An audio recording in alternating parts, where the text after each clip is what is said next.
They had to tease me a little bit more with that opening, didn't they? Oh, I thought Sinon died. Hold on, I think someone's coming in. Yeah, hold on. You'll hear the door open. There we pause. Right then, back. Oh, damn it. Where's my... No, there it is. Back. Brother walked in room.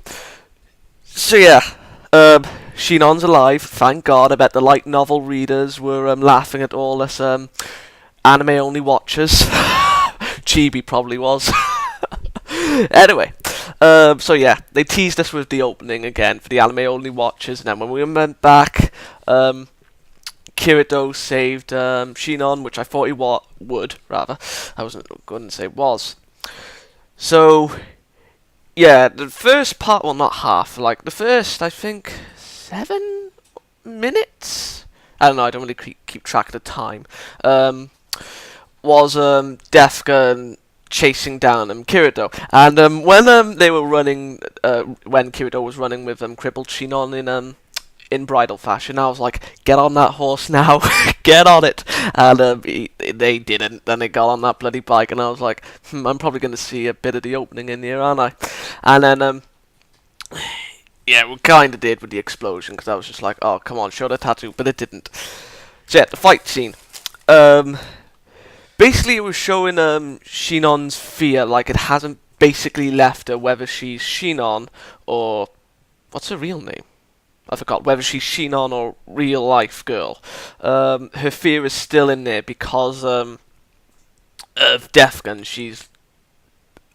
Well, Defgun has been a reminder for both Kirito and Sinon. Kirito with Laughing Coffin, and Sinon with the bank robber. And yeah, while this episode was a little...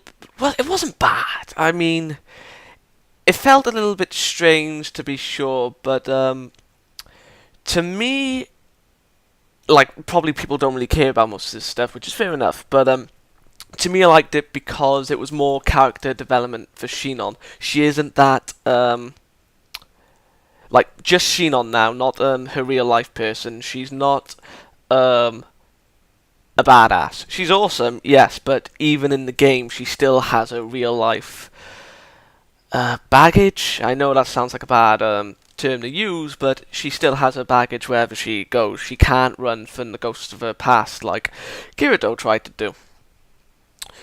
So yeah, they ran away. They got away from Defka, and they were hiding. And Sinon was saying she wanted to die. She wanted to fight Defka one-on-one, and I was like, Kirito, stop the girl, because to be perfectly honest, she was being arrogant, and even more so when she said when she wasn't afraid to die. Like when she said she wasn't afraid to die, I was like, oh my god, everyone is afraid to die. And then Kirito turned around and said that. I was like, oh, you're being the prophet for this episode, are you?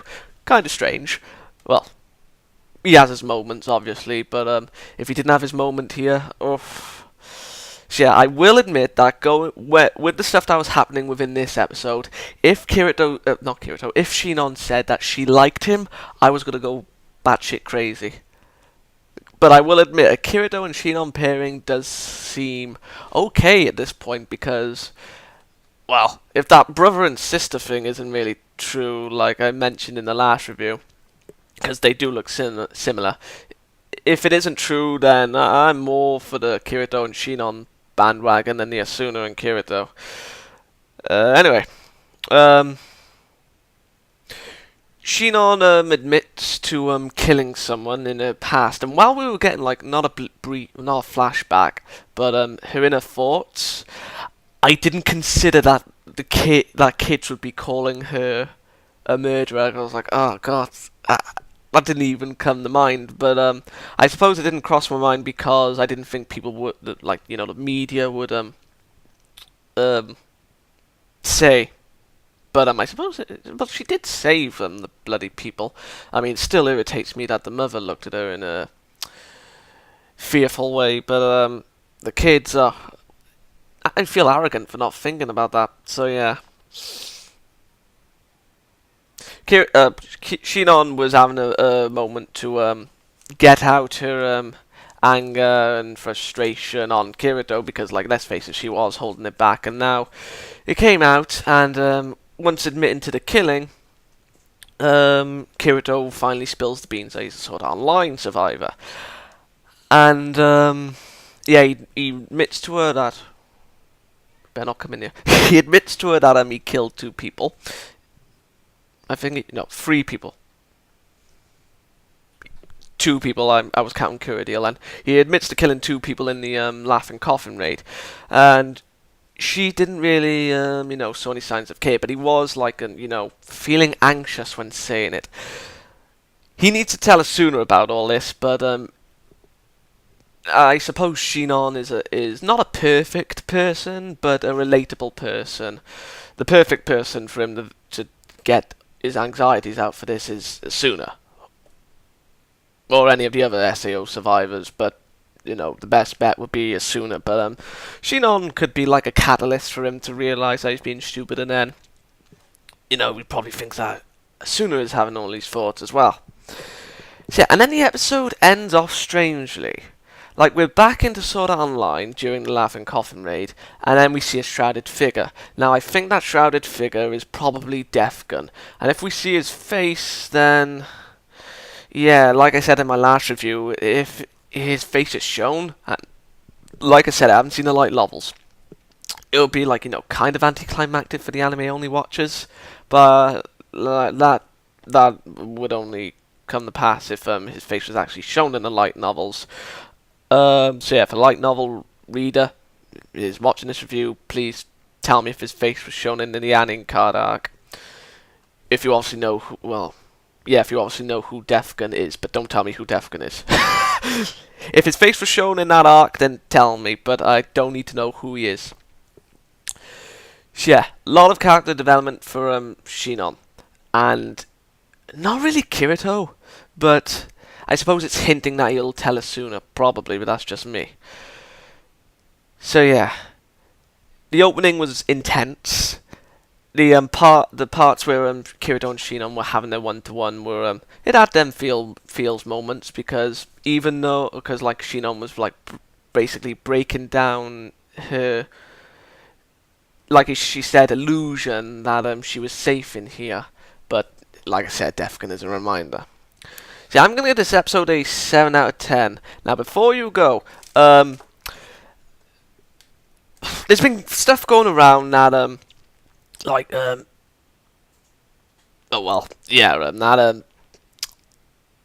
with the opening. I only go to anime-only reviewers for this. Like, that Spiegel is working with Gun. Now, me and my brother had a chat about this, and we were like, oh, okay, why would he be working with Gun? So we tried to work out the motive of what Gun would be, and then, my brother thought, and I will think it is true, that it has something to do with the robber. Like, Gun is going after Sinon because of the robber. Like, because of the kill. Like, she killed the robber. Now then, you're probably wondering what Spiegel has to gain. I'll get to that in a moment. Like, probably, like, the anime-only watchers, like, if this did happen, I will be shocked if I am right, but light novel readers, just don't tell me if I'm wrong, just keep raging at your screen, and if I'm right, then just don't say anything. Well, we're right. Now, I don't think Gun planned for... Well, he didn't plan, obviously, but I don't think he anticipated Kirito coming into the game. So when Kirito bonded with Sinon accidentally, Kirito more so than Sinon, he was like, oh, I can get 2 birds with 1 stone. Like, he knows how Kirito is, so like he said in last episode, if I kill you, will I be able to get that rage out and find out if he's a real thing, and then he can kill the real Kirito. So yeah, that's his motive. But with the robber, I couldn't really understand with Spiegel, so I suggested that what if Gun and Spiegel are related and the robber is both their fathers? Now then, with Spiegel, like with him liking her, I don't think he anticipated this, and he probably thought that hold on. Like, you're probably thinking with the thing, like, he likes her, he wouldn't want her dead. Now, let me continue. Like I said, he probably didn't anticipate liking her, but I think him liking her, like, if Defcon is his brother or in some way related to him, he probably thinks that Defcon won't kill her. Now that is fair enough. So yeah, like I said, Defcon is fueled for revenge, but when Sinon was shown at the beginning, before Kirito came into the game, we didn't really think of that because of we assumed that his revenge was for the Laughing Coffin raid.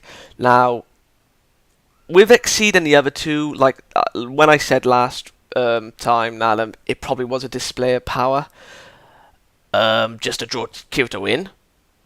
Actually, I don't think I said to draw Kirito in, but I said display of power.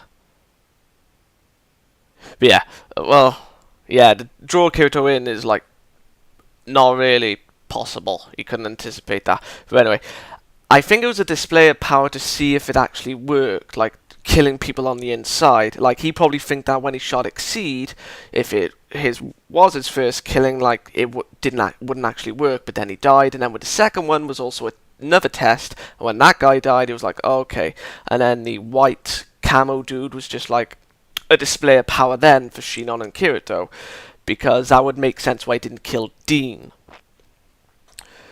So yeah, to sum it up, I think Defcon and Spiegel are working together and they're somehow related.